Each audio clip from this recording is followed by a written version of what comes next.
ZDTech. 3 minutes pour tout comprendre. Bonjour à tous et bienvenue dans le ZDTech, le podcast quotidien de la rédaction de ZDNet. Je suis Guillaume Serriès et aujourd'hui, je vous explique pourquoi les résultats trimestriels de Google et Microsoft sont plombés.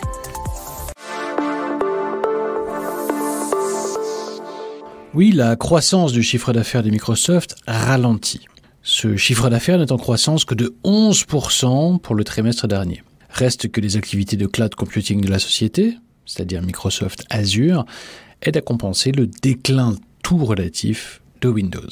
Le chiffre d'affaires de Microsoft Cloud a atteint 25,7 milliards de dollars au cours du trimestre, en hausse de 24% par rapport à l'année dernière. C'est plus de la moitié du chiffre d'affaires total de la société qui est en baisse par rapport à la croissance de 36% enregistrée au trimestre précédent. Alors, pourquoi ce ralentissement après des années fastes marquées par le retournement vers le télétravail ? Eh bien oui, le marché des PC est en déclin à présent. Les revenus de Windows sont en chute de 15%.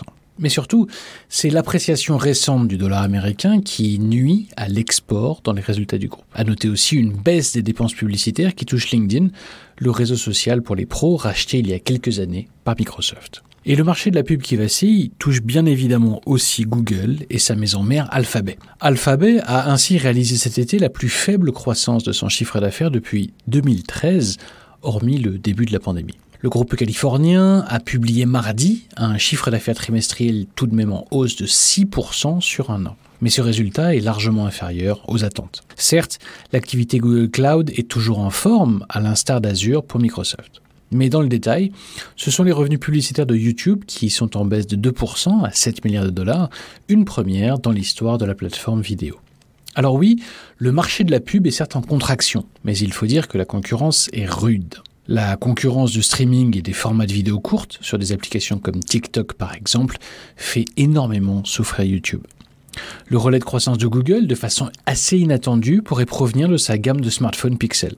De juillet 2021 à juin 2022, la progression des livraisons de ces téléphones mobiles made in Google est de 129% sur un an selon les chiffres du cabinet Canalys. Mais le cœur de l'activité de Google reste évidemment la publicité, finement ciblée à très grande échelle. Et les perspectives en ce domaine ne sont pas folichonnes. Et voilà, on a normalement fait le tour du sujet. Pour en savoir plus, rendez-vous sur zdnet.fr et retrouvez tous les jours un nouvel épisode du ZDTech sur vos plateformes de podcast préférées. ZDTech. 3 minutes pour tout comprendre.